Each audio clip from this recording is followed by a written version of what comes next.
In every corner of this world, there are truths that ordinary eyes cannot see. Stories whispered in empty corridors, waiting for someone who can truly hear them. This is one of those stories. In an ordinary place, in a school like any other, an 8-year-old girl named Emma Johnson was an enigma. While the other children ran and screamed during recess, Emma talked. She would stop beneath the old tree in the courtyard, tilting her head to the side, as if listening for an answer that came not from the wind, but from something or someone else. To the teachers, it was distraction. To the classmates, it was oddity. To the eyes that only see the concrete, it was pure imagination. An imagination, some said with regret, dangerously vivid. They labeled that difference. They called it isolation. They called it madness. But what no one could even imagine is that what they called madness was in fact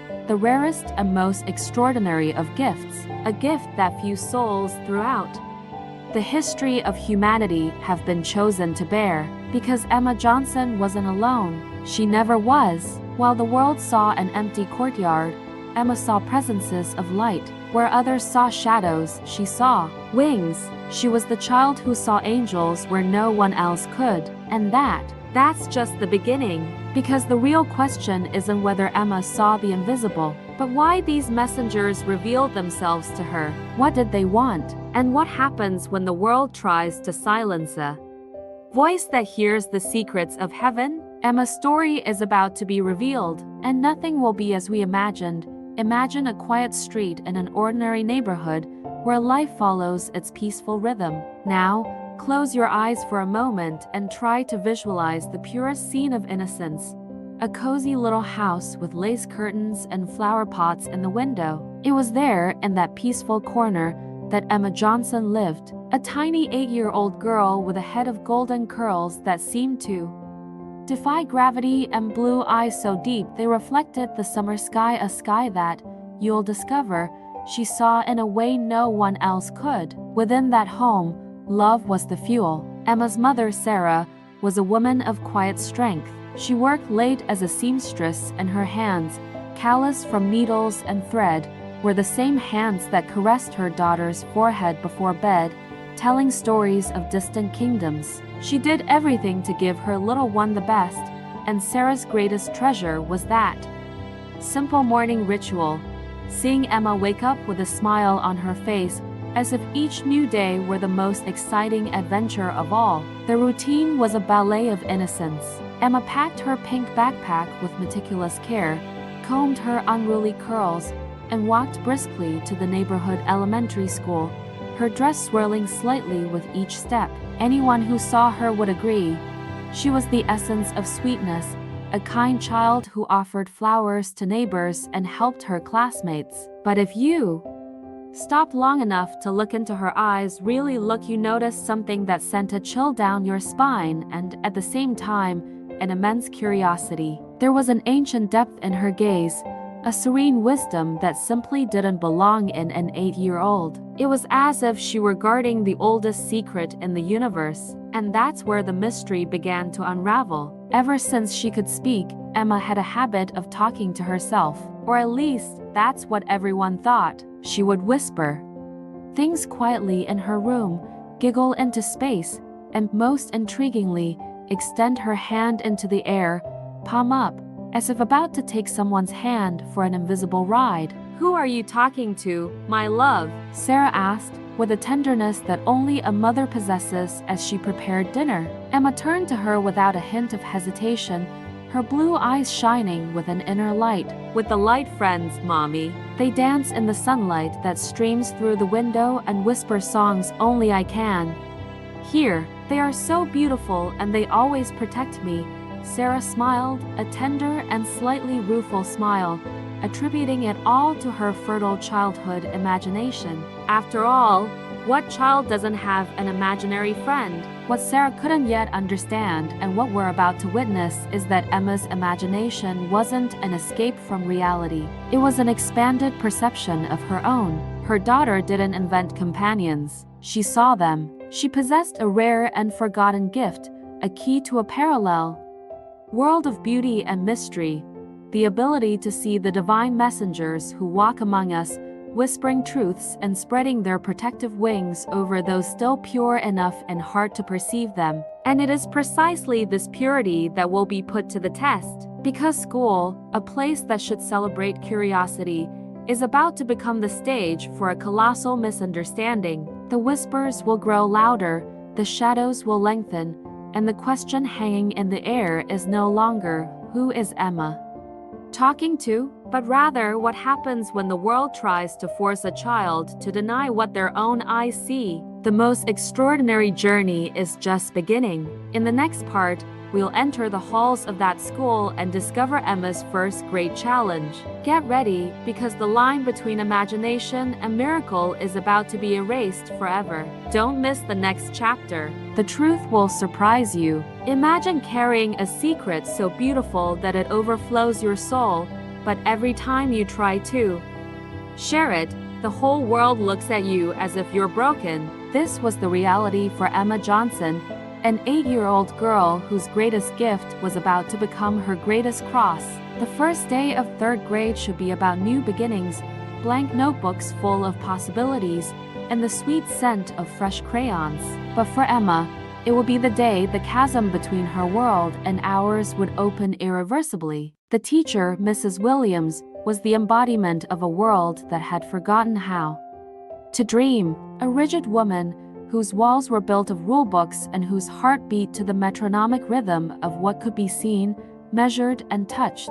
She believed in mathematics, grammar, and order. She could never have imagined that morning, her classroom would be invaded by the extraordinary. In the middle of the first lesson, on state capitals, a small, timid hand rose. It was Emma, her blue eyes not filled with doubt, but with calm certainty. "Teacher," said the girl's soft voice, which echoed in the silence of the room, "the gentleman over there in the corner is saying that you have a very kind heart."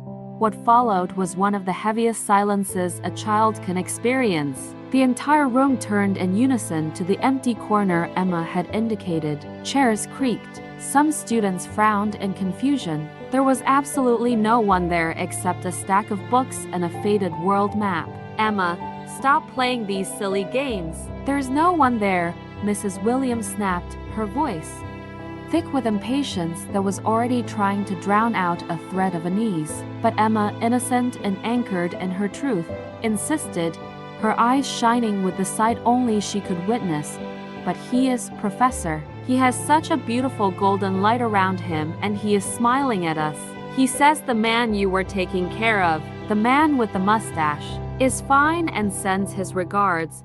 The girl couldn't have known that Mrs. Williams had lost her father, a man with a distinctive mustache, a few years earlier. The specific mention was like a bolt of lightning on a clear day. The teacher's face drained of color. The shock, however, quickly turned to fear, the fear of what one doesn't understand. And fear, as always, dresses in the garb of anger and rejection. "Enough, Emma. This isn't funny," she screamed, slamming the ruler on the table. That was the trigger. Her classmates, who had been in suspense until then, began to laugh. Whispers, sharp as knives, spread through the benches. "Crazy. Emma is crazy. She sees people who don't exist." At that moment, an invisible label, yet heavier than any backpack, was stuck to Emma's back. The weird girl label. And from that day on, Emma's school life became a lonely ordeal. With each class, she couldn't contain the wonder that inhabited her world. She mentioned the friends of light she saw around the school. She saw a guardian angel, a figure of pure serenity, beside each child, especially those who were bullied in silence, as if a heavenly presence were comforting them in their most vulnerable moments. She described spiritual messengers walking through the hallways, not with the solemnity of ancient paintings, but with a contagious joy, bringing a sense of peace that she could smell like a perfume in the air. But nobody believed it. Nobody wanted to believe it. The other children, driven by the cruel instinct to reject those who were different, began to avoid her as if she carried an invisible disease. The nicknames multiplied.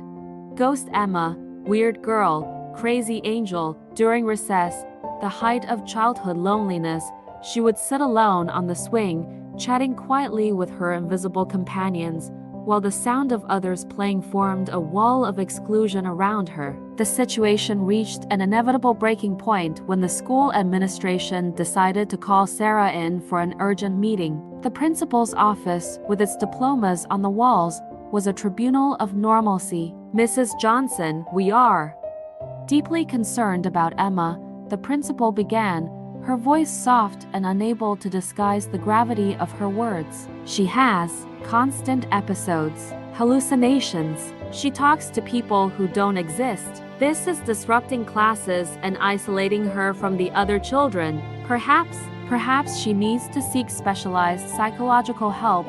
Sarah's heart shattered into a million fragments. How could she explain, in that room full of adult logic, that her daughter wasn't sick, but blessed? How could she make those serious faces understand that Emma's sensitivity was a direct line to the sublime, not a flaw to be corrected? She left feeling the crushing weight of a world that wanted to medicate magic. At home, Emma's despair boiled over. Hugging her mother, hot tears streamed down her face, staining the pink dress she loved so much. "Mommy, why can't anyone see my friends?" she sobbed, her voice a mix of pain and profound incomprehension. "Why does everyone think I'm lying? They're real. Mommy, I swear, they tell me such beautiful things about God, about the love that exists in each person. They say Mrs. Williams cries alone at home, but that an angel watches over her too. Why won't anyone listen?" The pressure mounted like a black tide. Teachers whispered and changed their course when they saw Emma approaching. Parents of other students, alarmed by their children's distorted accounts, called the school demanding that their children stay away from the disturbed girl. The principal, unsure how to handle it, finally suggested that perhaps the best course of action would be to transfer Emma to a special school, a painful euphemism for a place where her difference could be contained. The isolation was almost total. The light in Emma's eyes began to dim, overshadowed by the doubt the world insisted on planting in her heart. She began to question herself. Was it all just her imagination? Was she broken? And it was precisely in the darkest moment, when the last door seemed to be closing, that the incident occurred that would change everything forever. An event so impossible, so publicly witnessed, that no one, not the strict Mrs. Williams, not the cruelest classmates, not the most skeptical parents, could ignore or explain it. What began as an imminent tragedy in the schoolyard, an accident that could have stained the place with pain, would become the greatest testament to Emma's gift. What happened on that cold autumn afternoon? What did Emma see that no one else could, and that miraculously saved a life? The truth, always in plain sight but invisible to the naked eye, was about to be revealed in a way that would bring the entire town to its knees. The final revelation is coming. In the next part, you won't believe what Emma's eyes witnessed and how a simple, invisible act of faith became irrefutable proof that there are more things in heaven and earth than are dreamt of in our vain philosophy. The story is about to take a turn that will touch your heart and make you question everything you thought you knew about reality. Don't miss the conclusion of this extraordinary journey. Sometimes miracles don't arrive with thunderous trumpets or blinding lights. They whisper. They hide in the darkest corners, dressed in the garb of what the world, in its haste, calls madness. What if I told you that the greatest of these whispers saved a life on a simple, gray Friday in October? This isn't just a story, it's an invitation to question everything you believe to be real. Prepare your hearts, because we're about to delve into the moment when the invisible became the only anchor for a boy on the brink of the abyss. The day was heavy with that unique scent of impending rain and wet earth. The playground at Willow Creek Elementary School had been moved to the gymnasium, an echoing, stuffy place where the children's noise mingled with the muffled sound of water lapping against the high windows, while most ran and screamed, oblivious to the storm brewing both outside and within a lonely soul. Emma Johnson stood quietly in a corner, her blue eyes, now often clouded by a premature sadness, didn't see the basketball or the jump ropes. They saw what they always saw, a silent dance of lights and shapes no one else noticed. And that day, one of those lights was in despair. While everyone was distracted, Tommy, a 9-year-old boy with hunched shoulders and a long vanished smile, had escaped from the gym. The pain of daily bullying had become an unbearable burden. Unnoticed, he climbed the silent stairs to the second floor, a deserted place during recess. His small, trembling hands gripped the cold windowsill of the hallway as he stared down at the empty, soggy courtyard. Tears mingled with the rainwater dripping down the glass. For Tommy, this seemed like the only escape from a pain he could no longer bear. But Emma saw more than that. She understood. Her eyes didn't lock on the boy. She couldn't even physically see him from where she stood. Instead, she saw Tommy's guardian angel, a figure of light that normally emanated a calm serenity, now gesturing frantically and anguishedly to anyone within sight. The light around him, usually golden, pulsed with hues of red and orange, a silent alarm only she could perceive. The angel pointed desperately toward the stairs, his face a mask of terrible urgency. It was then that a whisper, clear as a bell, echoed only in Emma's mind. "He wants to fly away from the pain." "Help!" A chill ran down the girl's spine. Without a second thought, she turned to the teacher on duty, Mrs. Clark, who was chatting absently with another staff member. "Tommy's angel is crying for help." Emma's voice, usually a whisper, cut through the noise of the gym like a scream. Her small body was tense, her eyes wide with real terror. Mrs. Clark sighed, rolling her eyes. "Emma, please stop this. We've already discussed these inventions." The teacher's expression was one of disgust, not concern. To her, it was just another chapter in the girl's disturbed imagination.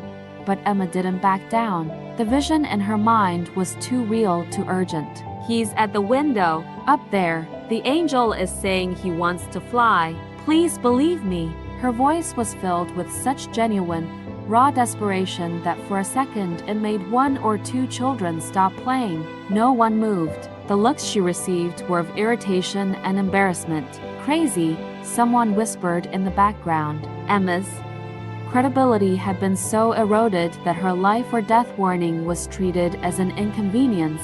And that was when the courage of an 8-year-old overcame the blindness of every adult in the room. Emma realized she could count on no one. If Tommy was in danger, she would be his only hope. Without another word, she turned and ran toward the gymnasium door, her small feet echoing in the empty hallway. She took the stairs two at a time, her heart pounding so hard it felt like it was trying to burst from her chest. She wasn't just running, she was following an invisible beacon, the urgent directions of the angel only she could see, guiding her like a thread of light straight to the boy. Reaching the second floor, panting, the scene unfolding before her was the materialization of her worst nightmare. There stood Tommy, one foot already propped up in the window, his scrawny body swaying dangerously against the gray sky. The wind howled, bringing raindrops that wet his tear-soaked face. "Tommy, no!" Emma's scream wasn't one of panic, but a firm command, carried with an authority that wasn't hers. The boy turned, startled by the voice. His eyes were red, swollen, and filled with heartbreaking pain. "Nobody loves me, Emma." Her voice was a thread, almost carried by the wind. "Everyone laughs at me. I'd better go." Emma approached slowly, her voice incredibly calm, as if repeating words she heard from a very deep place. "That's not true, Tommy. Look there." She pointed to the empty space beside him, but her eyes saw a majestic presence. "Your angel is here. He's crying because you're hurting so much. He tells you that you are deeply loved, that your life has a beautiful purpose, that God has wonderful plans for you. Plans that include you staying here." She continued speaking, revealing intimate details she could never know, little secrets Tommy held close to his heart, dreams he was afraid to tell anyone, things the angel beside him whispered in his ear. The anger and despair on Tommy's face began to give way to profound astonishment. How could she know? How could she describe the angel his late grandmother always said protected him? In that moment of eternal suspension, as if a higher power enveloped them both in a bubble of peace, Tommy's resistance broke. His body, previously tense for the leap, slackened. He recoiled from the window, collapsing onto the cold hallway floor in a fit of tears that were now no longer of despair, but of relief. Emma rushed to him, and they embraced, two small souls against the world, united by a heavenly secret. And as they wept together, Emma glanced over Tommy's shoulder. The guardian angel, now enveloped in a serene golden light, was no longer panicked. He looked at Emma, and for the first time, she saw a smile not just of gratitude, but of recognition. A smile that said, "Thank you for listening, but what then?" What happened when the teacher, alarmed by Emma's disappearance, went upstairs and found the two of them embraced on the floor, the window dangerously open? How did the school, which had so rejected her, react to the fact that the crazy girl had just prevented a tragedy based on information she couldn't possibly have? Emma's life was about to change again, but this time, the whole world would be forced to wake up. Revelation is coming. In the next part, you'll witness the impact of this miraculous event. How parents, teachers, and even the local press reacted when the truth came out. Was this enough for them to make peace with the unknown? The story is about to take an even more surprising turn. Don't miss the thrilling conclusion of this chapter that proves that sometimes the greatest reality is the one we can't see. The silence on the second floor was heavy, broken only by the muffled sound of rain against the windows and Tommy's convulsive sobs as he found refuge on Emma's shoulder. It was into this almost sacred scene that the teacher, Mrs. Clark, finally arrived, panting, alarmed by the girl's disappearance. What her eyes registered, however, was not a playful scene or another of Emma's fantasies. It was the crystal-clear image of a discrete miracle. Two children united by pain and a comfort that came from an unseen source. Tommy, through tears and trembling sighs, didn't hesitate. Looking at the teacher with heartbreaking sincerity, he told her everything, every word, how Emma had appeared like a guardian angel at the very moment he needed her most, how she had repeated secrets he held deep within his soul, things no one could possibly know. The news spread through the school not as a rumor, but as a silent earthquake. For the first time, people didn't look at Emma with disdain or pity, but with respect mixed with the deepest bewilderment. Someone was finally paying attention to the content of her visions, not just their strangeness. She wasn't a girl who saw things, she was a girl who, through these visions, channeled messages of love, protection, and a tangible hope that had just saved a life. The incident forced even the most skeptical to pause and reconsider everything they thought they knew. It was in this atmosphere of restrained reverence that the principal, Mrs. Patterson, a woman of management and protocol, decided to act. But this time, it wasn't to call a disciplinary meeting. It was with an open, if skeptical, heart that she called Emma for a private conversation in her office. The room, once a place of reprimands, became a sanctuary for one of the most extraordinary conversations those walls had ever witnessed. "Sit here, dear," Mrs. Patterson said, her voice softer than usual. She offered the girl a juice and leaned forward, her serious eyes fixed on Emma's. "Tell me, Emma, tell me about these angels you see. What are they like?" Emma, whose innocence was her purest language, needed no preparation. Her blue eyes lit up, and a small smile appeared on her lips, as if she were finally being invited to describe her best friend. "They are made of light," she began,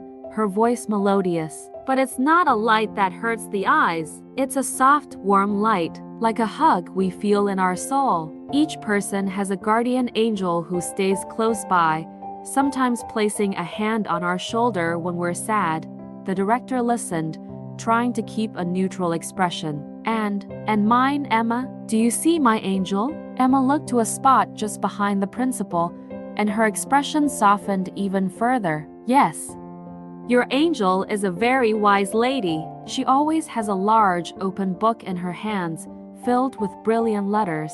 It's because she loves teaching, spreading knowledge. It's her mission, and yours. Mrs. Patterson felt a shiver run down her spine. Ever since she could remember, her greatest pleasure had been being surrounded by books. Her childhood dream was to have a library, and she carried a book in her purse every day, like a talisman, a piece of information Emma could never have guessed. "And what do they say, Emma? What's the message?" the headmistress asked, her voice now a little weaker, her rigid posture sagging. Emma looked directly at her, and in that moment, she was no longer an 8-year-old, but something much older and wiser. "They say we are all children of God, and that He loves us equally.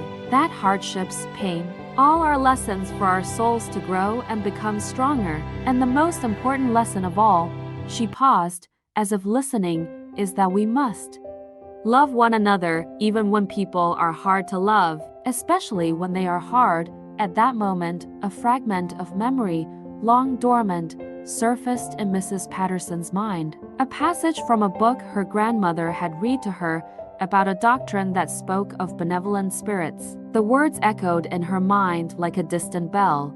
"Pure spirits are God's messengers, for they carry out His will. It is a holy mission they perform." She had read it decades ago and had never remembered it again. Until now. And then Emma finished, with a serenity that was astonishing for her age.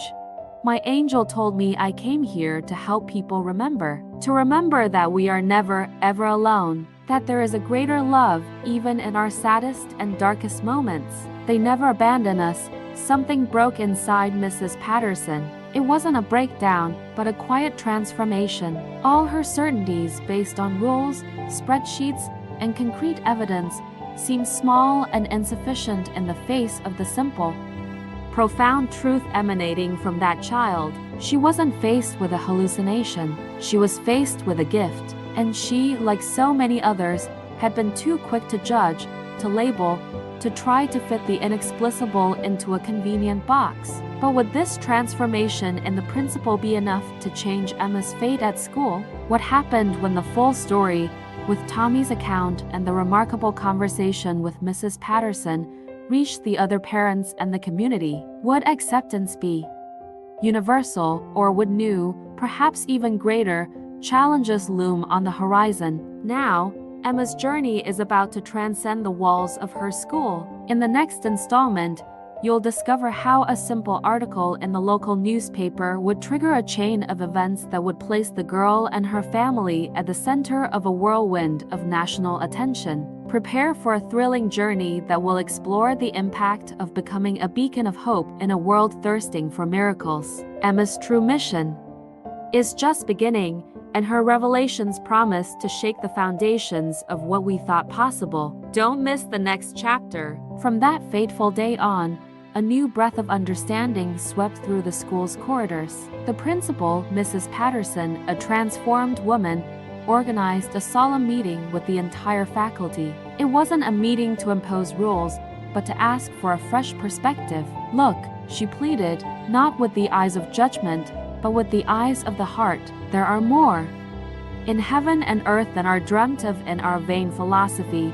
And so, they began to see. The teachers, now attentive, witnessed small, everyday miracles. Emma seemed to possess a radar for the human soul. She would approach a classmate who was trying to hide his tears with a crooked smile and whisper something in his ear. And invariably, a visible peace would come over the child. She had a supernatural intuition for detecting silent pain, offering exactly the words of comfort the heart needed to hear, as if guided by an infinite source of wisdom and love. Tommy, in turn, became her best friend and most ardent protector. He never tired of telling her, his eyes shining, how Emma had saved not only his body from falling, but his soul from despair. Her loyalty was a shield against any trace of prejudice. Little by little, a pure, organic movement took over the playground. Children who had previously avoided her now sought her out when they felt alone, scared about a test, or sad about a fight at home. Emma never let them down. Her simple yet profound advice brought a comfort that surpassed childish logic. At home, Sarah could finally breathe a sigh of relief. The weight of doubt and worry dissolved, giving way to an overflowing pride. She understood that her daughter was not a broken child, but rather an ancient soul born with a rare and beautiful gift. Childlike mediumship in its purest, most crystalline form, not yet contaminated by the veils of the material world. She remembered the words that had always comforted her, now with renewed meaning. Blessed are those who have their eyes closed to the things of this world and open to the things of the spiritual world.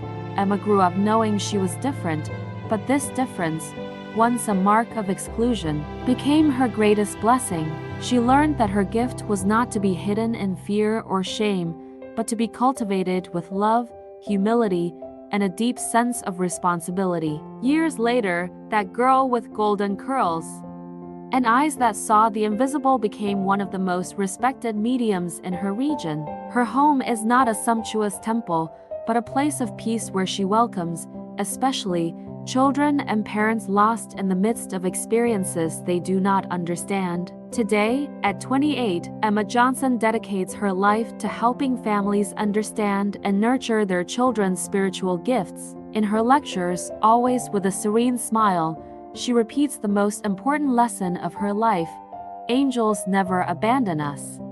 They are there, in every corner, whispering words of love and guiding us with their wings of light. We only need the inner eyes to see and the heart quiet enough to hear. The girl once called crazy has become living, breathing, and inspiring proof that the heavens are not in some distant place. They are here now, closer than we ever imagined, whispering through those who, like Emma, remain courageously open to the mystery.